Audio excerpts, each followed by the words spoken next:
Greetings and felicitations. Okay, here comes the first round. Boom. And Jeez, that was just boom. unnecessary. You kidding me? You can't be out of range? What? Greetings and felicitations, YouTube. Jarl of the Appian Way here. Today, we're talking about historical mode heroes, and in particular a hero like Agamemnon, who has an ability called the Blood Sacrifice. Now, in Truth Behind the Myth mode and in Mythos mode, this is an ability where it's like you sacrifice 700 points of your hero's health, and then you get this huge combat buff for you and everybody around you for 40 meters. It's really cool, but it works a little bit differently in historical mode, because instead of having single entity heroes, we have heroes with bodyguard units. So let's go ahead, cover the two armies here. This is Mycenae versus Phthia. Mycenae has brought, we're looking at 3 skirmishers here. Yeah, we do have a heavy reinforced chariot off in the distance, a pair of shielded spearmen with, 7 XP on them. 3 club warriors also with 7 XP on them. So there's a 4th skirmisher. And then we've got 2 Agamemnon's companions, actually, and 2 Agamemnon's companions and 1 Agamemnon guard escorting Agamemnon himself. Now, for the Phthian team, over here, deep in the trees, we've got a fighter Ravager hero in a Myrmidon swordsman unit, 2 more Myrmidon swordsman unit, and a spear-fighting Myrmidon. Out in front, they've got a militia meat shield. There's an Aeginian javelinman out here, a couple of Aeginian runners, a couple of champions of Phthia, 2 heavy swordsmen. Man, that's a beefy little chunk of force here with a couple of fast movers. But I like the four Myrmidons, the 2 champions. You have a lot of unbreakable, and off over here in the distance, just kind of flanking out and clearing this other patch of trees, is an Achaean slinger. One of my favorites of the, probably actually the, let's say, second favorite of the Expendables. Trivia to the audience, who is my favorite expendable unit? We'll see how well people know me. Okay, so we're moving in here. There's going to be an engagement in the trees, 100% for sure.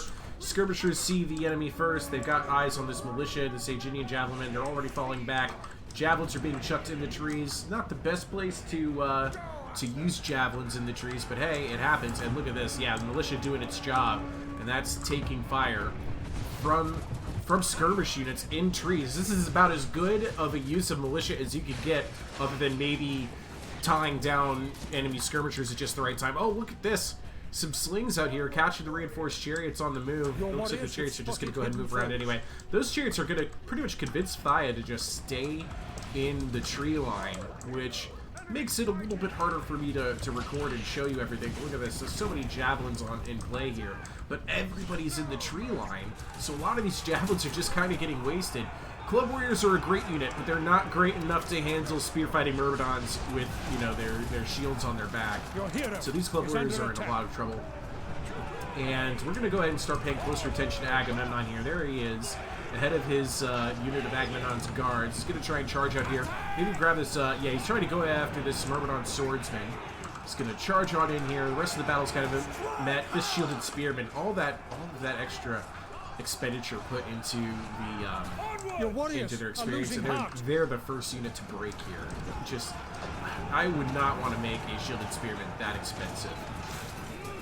Okay, so the battle is just kind of, just now sticking in here. There's plenty of swords, plenty of spears here for Myrmidon. I'm actually losing some frames right now. I'm going to back up a bit. That's incredible. Okay, so here it goes. There was a blood sacrifice, and it didn't cost 700 hit points. It actually did something a little bit different.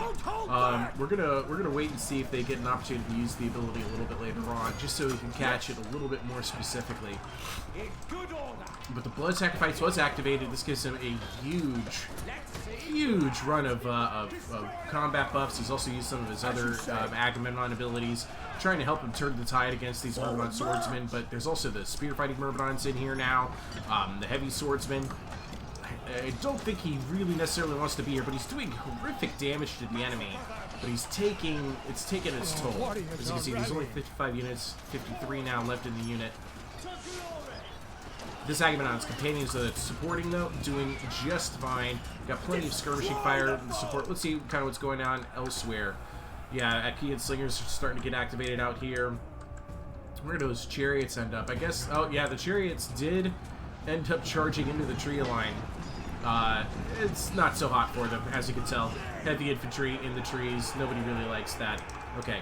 Agamemnon is now moving on away from all of these heavy hitting expensive units. Going to let this companion take care of it to try and help support its club warriors by flanking, mildly flanking, we'll say, the Champion of Thia. There goes the other shielded spearman. No match for the Champion of Thia. Did do some damage. I would imagine that was also the support of the chariots that managed to cause that damage. And look at these militia. Just back here. You're getting a little bit fresher legs. They'll have their opportunity to get involved a little bit later on. Okay, back to watching Agamemnon here. Oh, did he just shatter? No, there he is. He activated his blood sacrifice again. I'm gonna pause it here real quick, because look at the unit count. 44. Now, here's the deal. Here's what we've noticed is happening with Agamemnon and other units that have the blood sacrifice. Is that in historical mode, it's not that they just take 700 HP off the top and then, you know, divide it between all of the units. No, instead, Agamemnon straight up murks a guy in his own unit, just kills them with whatever HP they have, so that everybody else gets the buff. This is so cool to me, because that is straight out of the Iliad. That is Agamemnon killed his daughter so that he could make it across the Aegean to attack Troy. He blood sacrificed his daughter, and that gave his troops the ability to sail, because I think it was Artemis refused to let his army actually cross the sea. It was quite something. Anyway, let's go ahead and finish up the rest of this battle. Agamemnon has killed 2 of his own men to get these buffs against these champions of Thia now. He's going to go ahead and wrap up that flank. Here's the other champion of Thia just kind of sitting still. Skirmishers having the opportunity to use all their ammo. This one out here with only 7 kills to show for it, though. And it's being shot in the back by these Achaean slingers. These slingers hoping they could have distracted somebody, but all of the battle happening right here in just this one, like, 10th of the map space. Whoops. There goes my alarm saying I need to get up and do something else. My apologies. Alright, now then. Just looking into this a little bit more. There goes Agamemnon again. He's still got the benefit of blood sacrifice. Fighting Ravager out here with the Myrmidon Swordsman unit is going to start carving away at all of these skirmishers, I imagine.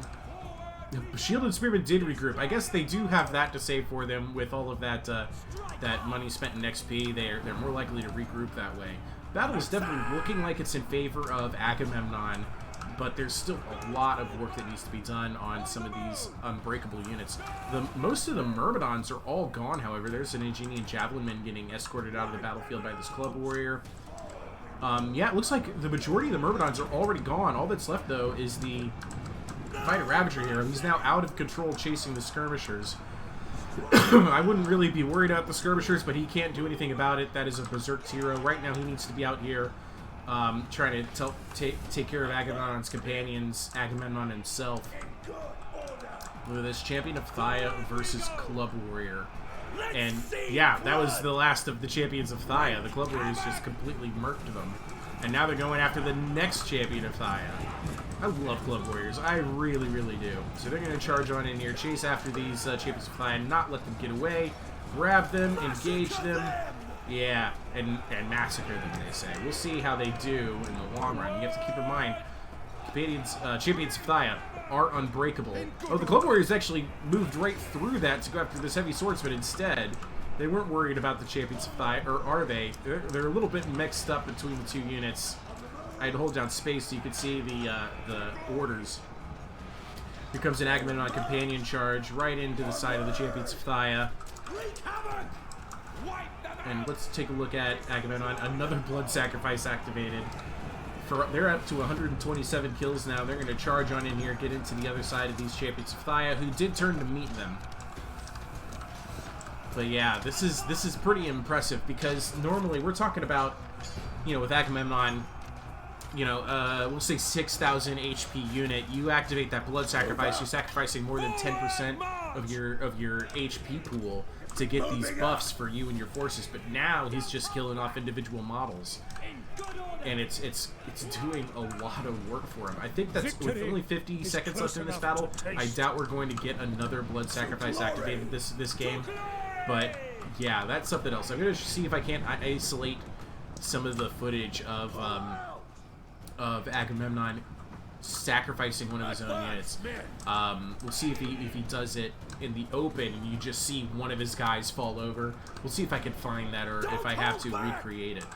But it is something really entertaining for me all the same. And I think all that's left now for Thaya, kill off this last few Myrmidons. The hero finally dies, but his men will fight to the bitter end, and that is gonna do it. There it is. Academian victory. But an interesting one all the same. So keeping in mind, Agamemnon killing 3 of his own men for those buffs. Well, yeah, I'm not surprised by the performance of the skirmishers. When you're fighting in a map like that in those circumstances, the javelins just really weren't doing the job that you needed them to.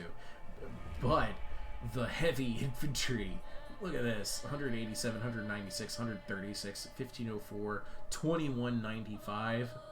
Ooh, that companion really putting in a good show. I really like this club warrior with 1458. Man, oh man. And pretty sure neither of the shielded spearmen earned their value this time around. Definitely not that one. And the poor chariot's 629. I'm Cubs running Thaya over here. He did manage 1931 with his Ravager hero, Myrmidon. And let's see if anybody else got close. This champion of Thaya more than paid for itself, which was good news. And that's gonna do it. Yeah, good showing from the heroes on both sides here. Very, very impressive. Anyway, that's it for me today. I hope you found that very interesting. I hope I was able to show you evidence of what I was talking about.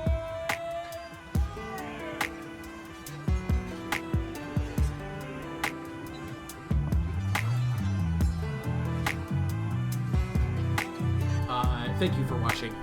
I love you all. Ta-ta, and I'll see you guys in the next video.